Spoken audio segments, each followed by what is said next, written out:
Welcome back. We are joined again by Professor Syed Mohammad Marandi, a professor at Tehran University and a former advisor to Iran's nuclear negotiation team. So, thank you for coming back. We see that things keep changing fast in this war. The last news I see is that the United States has handed over a peace proposal for Iran, and they're now arguing that they're waiting for Iran's response. However, it seems that part of this deal means it doesn't actually address any nuclear issue, and it also doesn't address the Strait of Hormuz, if I'm not mistaken. Uh, what can we make of this in this, wider negotiations taking place? Well, thank you very much for inviting me, Glenn. It's always a great pleasure.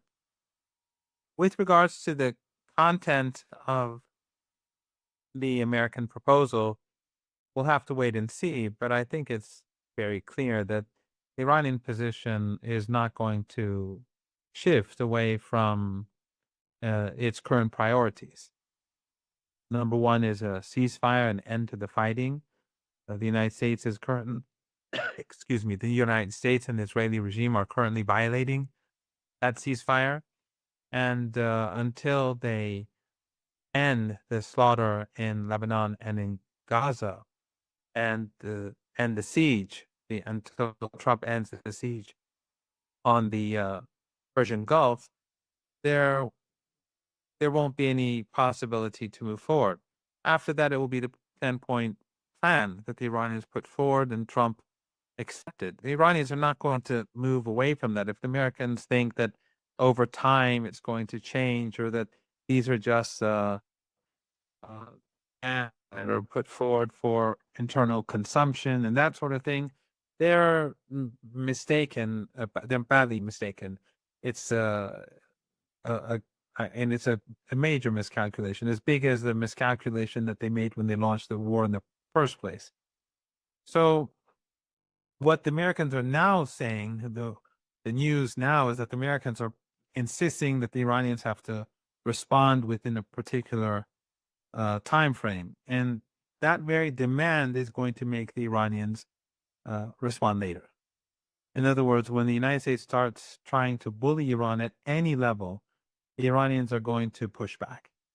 So I assume that whatever deadline the Americans have given, the Iranians are going to give their response, even if it's ready a day or two or three later than that deadline, just to make sure that the Americans get the message that Iran's not going to be intimidated. So my assumption is that, and I'm just speculating, that the American proposal violates Iran's sovereignty, and it seeks, again, without knowing the content, it seeks that which it has not been able to gain on the battlefield, and thus it will definitely not be acceptable if that is true. Iran is willing to be flexible on different issues, but not with regards to principles. So when it comes to a nuclear program, Iran is not going to give up its peaceful nuclear program or its enrichment program. It's not going to give up its sovereignty over the Strait of Hormuz. It's not going to give up any of these key issues, but it's willing to do a deal like it did in 2015. But I don't believe the 2015 deal is acceptable to Iran either. It's going to have to be an upgraded version. Not the upgraded version that Trump is thinking about, but the upgraded version that the Iranians are thinking about. So if Trump thinks that he's going to get a deal better than that of Obama's, I think he's badly mistaken. Any deal, ultimately, if we ever have a deal, will have to be much more favorable than the 2015 agreement. At the end of the day, Glenn, the Americans or Trump and Netanyahu, they gambled and they lost. And they may attack again. The belief here is that there's a very a strong possibility that an attack may be imminent. And I know I've said this a couple of times before in the last couple of weeks, but that's been the mood here for the last couple of weeks, that an attack could happen in any time. It could happen now. It could happen tonight, tomorrow morning. It could happen anytime before Trump's visit to China. And it could happen afterwards as well. At the moment, the way in which U.S. forces are postured in our region indicate that an attack is quite possible. It's probable. Again, it may not happen, but that's what the Iranians have prepared themselves for. And the belief is that the attacks that the Americans have carried out in the Persian Gulf region, in the Gulf of Oman, and near the Strait of Hormuz, this was a test. And I think they understood that the Iranian response was significant. The Iranian response was robust, as they say, I guess. I don't know what the terminology would be for this. So the Americans, regardless of what exactly happened during these last few days, the fact is that no ships left the Strait of Hormuz. And I think that's the most important thing to come out of all of this. That despite all their efforts, no ships left. They're all in the Strait of Hormuz. And the U.S. ships, from my understanding, have been struck. Not by missiles, but by drones. The Iranians did not want to damage these ships badly because Iran does not want to escalate. But at the same time, the Iranians want the Americans to recognize that they are very vulnerable.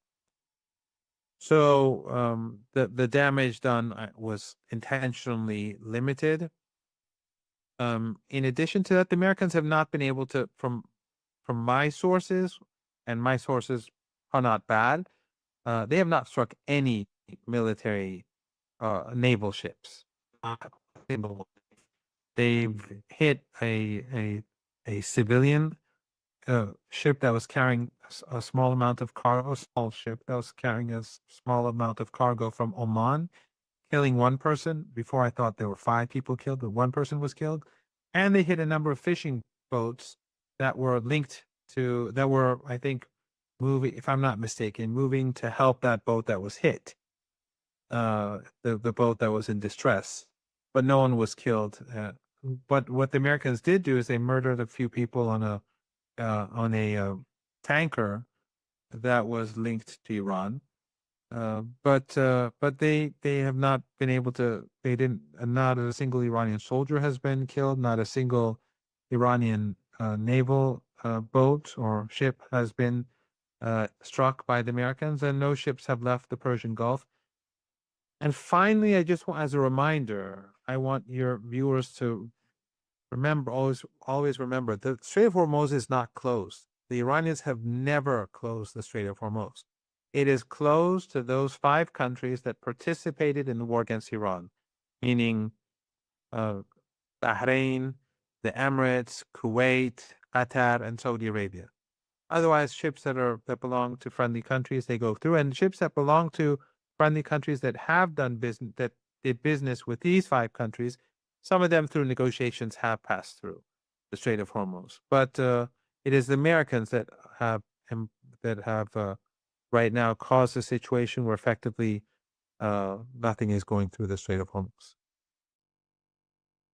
Yeah, it does will appear that the U.S. is going back to war against Iran. As you said, the true posture in the region, it indicates this.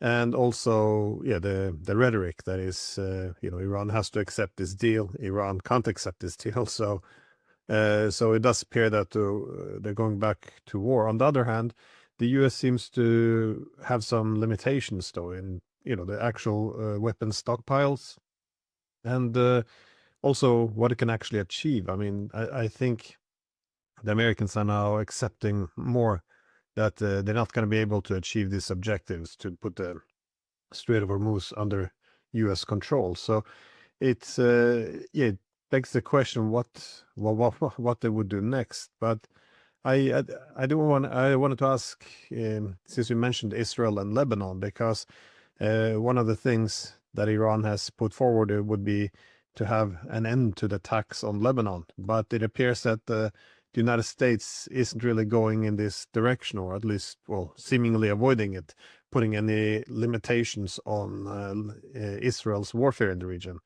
Do you know if this is dropped out completely of the talks, or is it on the American side at least, or is this still something they're discussing? It doesn't matter to Iran what the Americans want to have on the table or what the Americans remove from the table. There has to be a regional ceasefire. That Lebanon was named, but it was because of the heavy fighting. But it's a regional ceasefire, so it would have to include Gaza. And the Iranians are not going to remove that from the table. That is a condition. If that condition is not met, then there's no ceasefire. And it doesn't matter what sort of pressure the Americans put on or try to put on Iran. So not only do they have to fulfill all of their obligations within the framework of the ceasefire that was agreed after 39 days of war. So the Americans began the war and with Netanyahu and the Zionist regime. They began the war by demanding unconditional surrender, and they failed. And at the end of the day, after 39 days, they accepted the Iranian 10-point plan as the framework for negotiations. Trump himself accepted that. So that is why we accepted a ceasefire. And of course, it was a major symbolic defeat. And that's why Trump was ridiculed and attacked. And then his spokeswoman said, no, we threw this in the bin.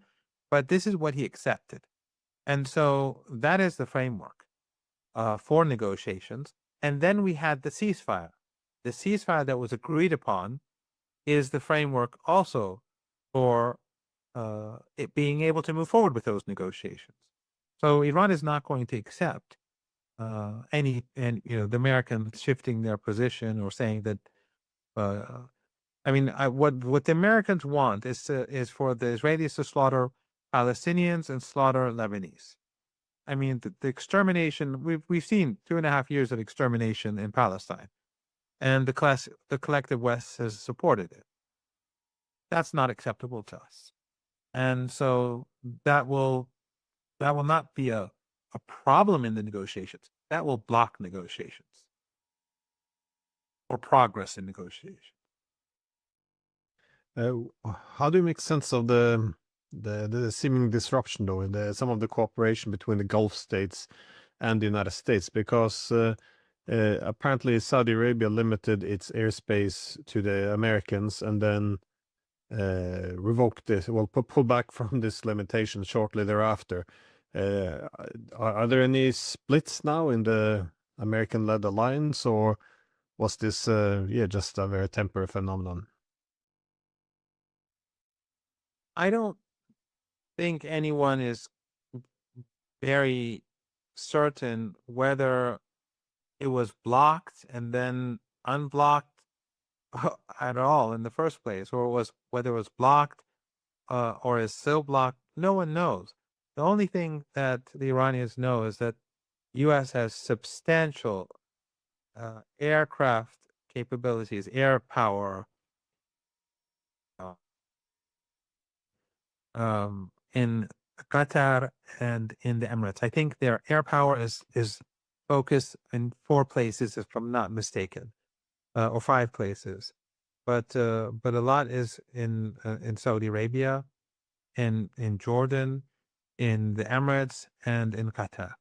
The ground troops that they brought to the region, from my understanding, a lot of them are in Kuwait and in Bahrain and in the Emirates again. So they are present, and therefore the Iranians are prepared for an attack. And if Iran is attacked, we know what the Iranian response is going to be. It's going to be devastating for those countries that host and support U.S. action. It'll be like the 39-day war, but probably significantly more devastating. You recall that after the war, they were saying that Iran's missile capabilities were diminished and that their drone capabilities would diminish. And I was arguing that this is not the case. And now we're seeing information coming out in Western media there's be closer to the truth. In other words, they're saying the strong majority of Iran's capabilities are still intact, whereas U.S. capabilities, as you've rightly, as you've noted, have been diminished. Their ammunition and so on. But I would argue that even that assessment is not correct. Iranian missile capabilities now and drone capabilities are greater than before the 39-day war, because Iran has been producing more advanced missiles.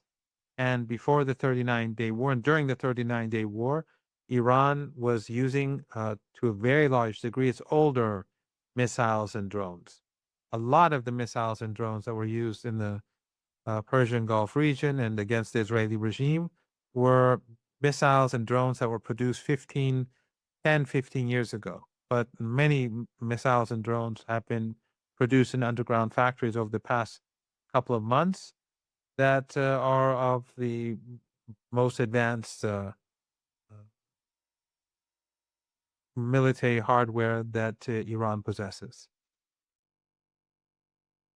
You mentioned before China, and as we know, Trump and Xi Jinping will meet, well, most likely at least next week. I'm guessing that Iran will be, well, the topic of Iran will be high on the agenda, especially given that the Chinese, for good reasons, sees themselves as well as being targets in this war. And we also seen reports of a Chinese vessel attack. Do you think, well, to what extent do you think this meeting between Donald Trump and Xi Jinping will, well, I guess, pan out in terms of the discussions around Iran? Are the Chinese gonna play hardball on this, or do you think they will roll over, or how, or what will they even put forth? Will they demand anything? Well, the Chinese and the Iranians, when they met in Beijing a few days ago, they had a very good meeting. And the Chinese were very impressed by Iran's performance during the war. Very impressed. Just like the Russians have been very impressed. And so have people across the world. I think many good people expected Iran to fold in the war. And they were pleasantly, not surprised, shocked, if you can say, that it ended the way it did. Which, I wasn't surprised, and I think many of our friends were not surprised. But anyway, many others were. So the Chinese had said that Iran's global stature has been enhanced significantly, and it will impact the future. And as you rightly point out, the United States is targeting China and Russia and Iran simultaneously, and it's not lost upon the Chinese that the Americans have already occupied Venezuela, and that they and the Israeli regime want full control of Western Asia. And that would mean that energy resources would be under U.S. control. So for China, that is obviously a serious concern. It's a serious concern, not so much because of energy for Russia, but because NATO and would have a very, if, for example, they had succeeded against Iran, their presence in West Asia would be very different from what it is today. So I don't think the Americans, there's much that they can do. And to be very blunt, I mean, Iran has very good relations with China and excellent relations with Russia. But Iran won this war on its own. I mean, there's no doubt that the driving force behind this victory came from within Iran. It was Iran's resilience, Iran's resistance, the people. It was the armed forces. I mean, Iran has good relations, excellent relations with China, Russia, with other countries.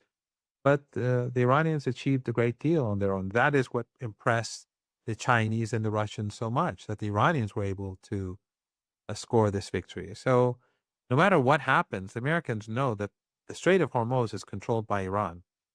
And if the Americans are able to be involved in the Persian Gulf region, then they have to abide by their commitments within the framework of the ceasefire. Nothing other than that will be acceptable to Iran. And there's nothing that the United States can do about it. They can wage another war. They can bring in land troops as well, but they won't be able to uh, change the status of the Strait of Hormuz. Well, I was wondering though, the Americans seems to be probing now, as they did with this Operation Freedom. They were going to see if they could sail through the Strait of Hormuz, if the Iranians would back down. If the Iranians did back down, of course, they would announce this to the world, especially the Europeans, some of their allies in East Asia, trying to probably recruit some more to participate in keeping it, I guess, well, within full access of themselves. But what do you see being Iran's, I guess, red lines in which it would trigger a much wider war? Because, as you said, when Iran struck these American ships, they used drones because they didn't want to go, well, too fast up that escalation ladder to give the Americans an opportunity to back down. Uh, but again, well, the first time around when the Americans attacked back in February, Iran went very quickly up that escalation ladder. So, what is it that you think is the main red lines that the Americans might cross, in which very more forceful, I guess, Iranian response would follow? Well, right now, as I said earlier, the main discussion is that there's a high possibility of the United States carrying out a major assault and simultaneously using terrorist organizations that are based in the no man's land in Pakistan near the Iraq border, but more importantly, the terrorist organizations that are based in northern Iraq to carry out a major assault. I'm sure you have and your audience have been hearing the news of Iran striking at these groups in northern Iraq over the past few days, because the Iranians know that they are preparing for a potential assault, and so that is the basic. Uh, uh, that is what the Iranians are basically thinking is the number one possibility that that Trump and Netanyahu will launch a major assault simultaneously. You may have land forces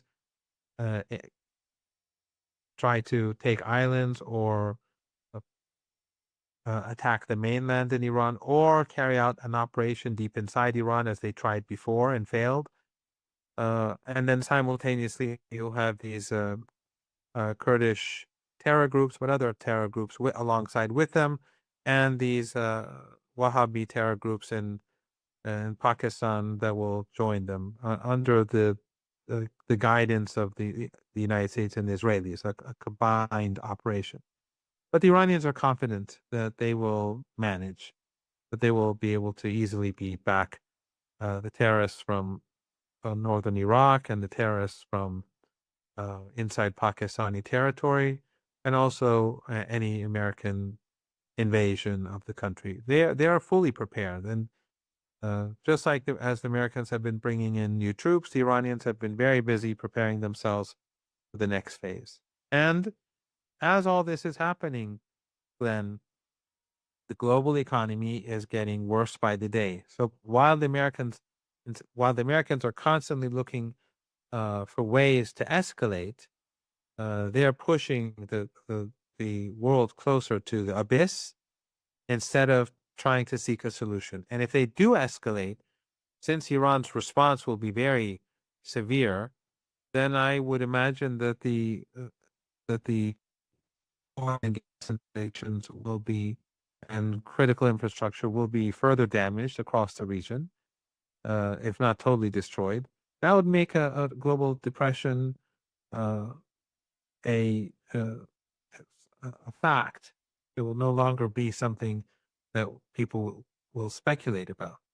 And also, even if the damage is limited, let's say the United States does this for a few days, because that is another scenario that the Iranians are contemplating, that the Americans would carry out let's say, a short attack, First of all, there would be damage. The Iranian response will be very severe, but also it will set back any opportunity for a ceasefire to be put in place. So it's only going to make the global economy suffer more. And we are, from what I've been hearing from economists, we are reaching that very critical phase where the global economy goes the crisis goes far beyond inflation and rising food prices.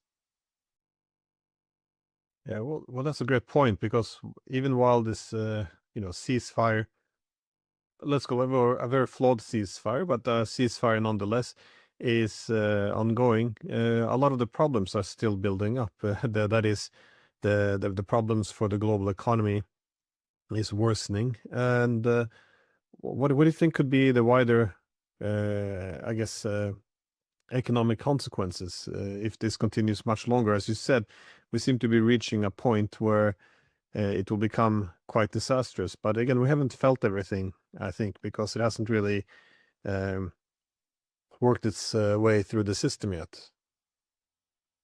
Yes, I think there are things that are going to happen even if there is a ceasefire today. Even if the United States under Trump comes to sentence and tells the Zionists and Netanyahu, no, we're not going to continue this, and we have to implement a ceasefire, and you can no longer bomb women and children in Gaza and in Lebanon, and we're going to have to end the siege on the ports. Even if that happens today, from my understanding, the global economy is going to suffer immensely, and that suffering is going to increase in the weeks and months ahead before it moves back to not normality, but before it settles down. But every day that this crisis continues, so there's no shooting going on except for skirmishes in the near the Strait of Hormuz. But what is happening to the global economy is more devastating than a major war, because the global economy is silently being destroyed. So in the days and weeks ahead, what we're going to see is supply chains falling apart, because all of these petrochemical products, it's not just fertilizer, it's not just helium or oil or LNG. It's all those different products that are produced in the Persian Gulf region in petrochemical plants that are necessary for all sorts of uh, goods to be produced in factories, and then also other products that are uh, industries that are in the Persian Gulf that are energy intensive, and here was the ideal place to have those plants, like aluminum and so on. So we're heading towards disaster, but instead of moving towards a ceasefire, Trump is making it worse. In other words, Glenn, time is not on the side of Trump. He thinks that he's starving Iran, and he is. The Iranian economy is hurting, and it's going to hurt more. There's no doubt about that. We are at war. This is siege warfare. But the global economy is much more vulnerable than the Iranian economy, because Iranians have been living under siege for decades. But and the world economy is not prepared for this. But second of all, the Iranians are resistant and resilient because they know that they are victims of aggression. The world has no reason to feel that they have to be resistant and resilient, because the Zionists, the Trump and Netanyahu, brought this upon them for no reason at all. And in addition to that, the United States foolishly began this siege after the ceasefire. The Iranians were expecting this siege to begin on day one when the war started, the Ramadan war, the 39-day days of fighting. The Iranians thought they were going to impose a siege on the strait back then. So the siege on Iran is only like 2-3 weeks old. Whereas what the Americans have done to the global economy, what the Israelis have done is like I don't know, it's like 2.5 months now. So all of their calculations were wrong. Everything that they've done has been carried out foolishly, and the Iranians are very confident that the United States has absolutely no good options, and the world is going to blame the United States and the Israelis and Zionism for the catastrophe. How do you see the Middle Eastern region in general being changed following this war? Because, well, we haven't seen Yemen yet join in. Well, of course, if the, as you says, argue that the U.S. attack on Iran is imminent and go back to this all-out war, one can assume that Yemen might jump in rather quickly. But if we look at Iraq, it also appears to have changed a lot over the past 2 months. That is, a lot of the Western troops have been leaving, so that looks quite different. You also made the point that they could make a move against Kuwait. We see the United Arab Emirates and Qatar, especially, have had a lot of their, not just their oil and the gas profits, but also the trust in the finances there, the real estate.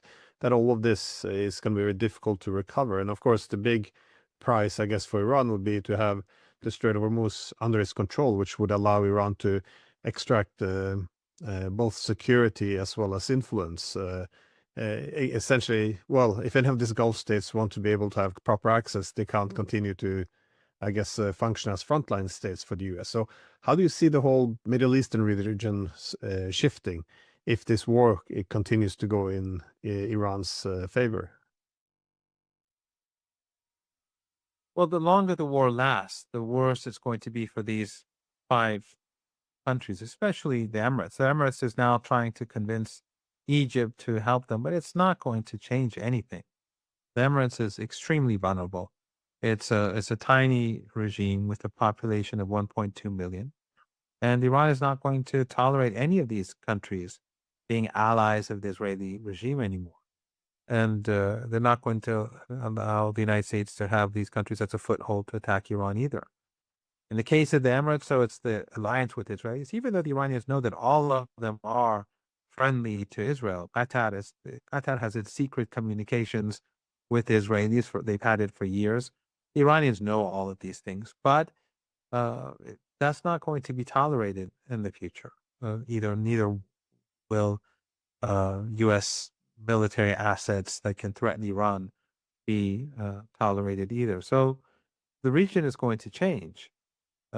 If there's furthermore, it's only going to weaken them because they're small and vulnerable, and if their infrastructure, and especially in the summer months, if there's war, and the United States does actually do what Trump threatened and destroy Iran's critical infrastructure, or attempt to do so, then the critical infrastructure of these countries will be destroyed, and they're all they're all in the Arabian Peninsula. It's going to be very hot and humid there. They will not be able to tolerate the place. They'll have to leave. They'll all have to leave. The countries will all be emptied out, and U.S. forces will not be able to stay there under such circumstances when there's no electricity.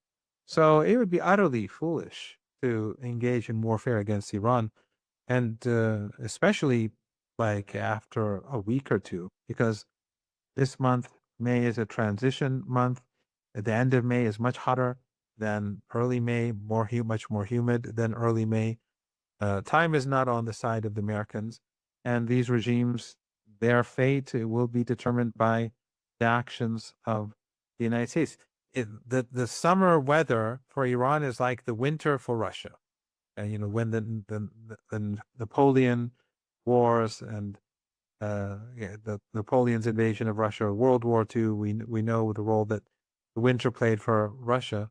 The summer heat in the Arabian Peninsula, I think, serves the Iranian military very well. But hopefully they won't do this. Iran does not want to hurt these regimes.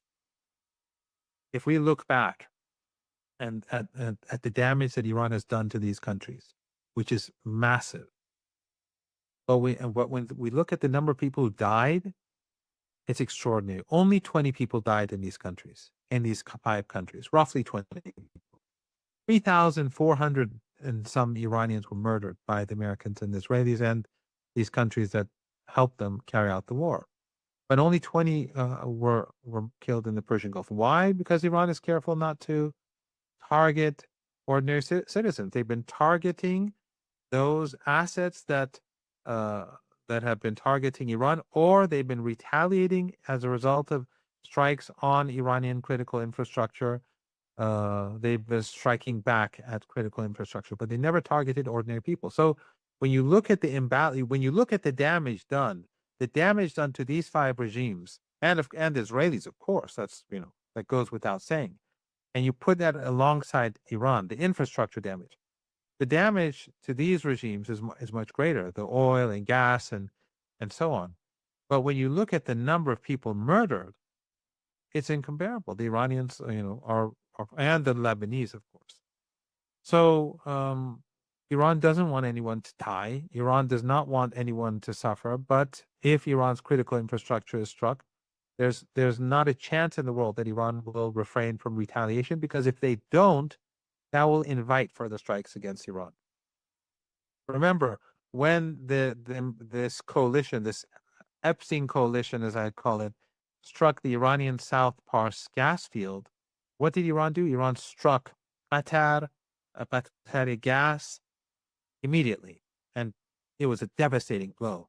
And then Trump put out a Truth Social post saying, "I had no idea this was happening. Netanyahu won't do this anymore." That's deterrence.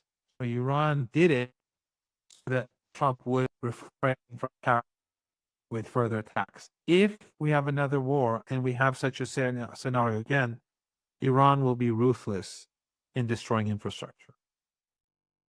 Well, that was my last question. Is if again you say the wars appears to be imminent, you can also, as you pointed out now, argue that the window of opportunity for the U.S. to launch another strike might be closing. So it's an indication that this might come soon. But if the U.S. decides to return to all-out war, what cards do you think the Iranians will play, or how will they do this different this time?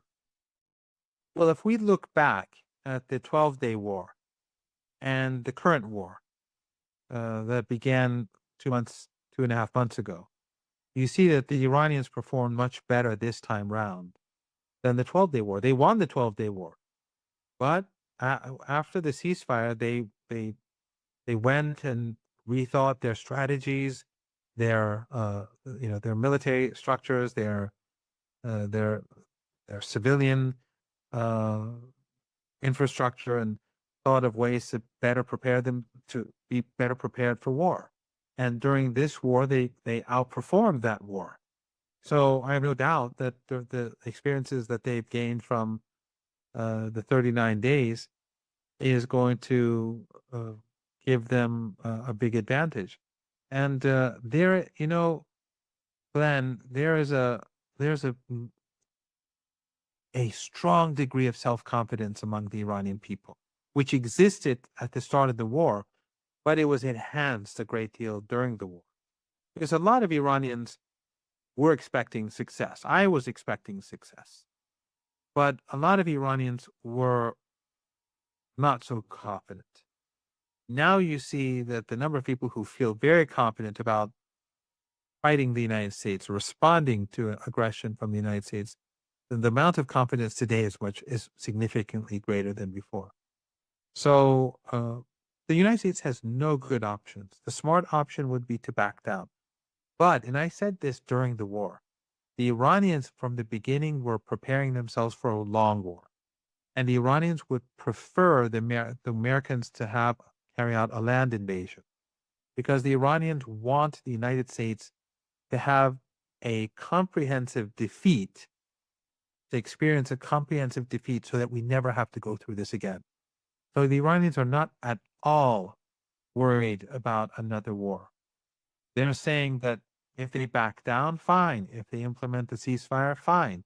But if they want to go and continue the war, we're fully prepared, because ultimately what the Iranians want to do is to make sure that this country is never assaulted again. It's never invaded again. It's never attacked again. Well, thank you for taking the time, and hope to speak to you very soon, as this situation appears to be changing very, very rapidly. So thanks again. Thank you for having me, Glenn. It's always a great honor, and I hope to speak to you soon.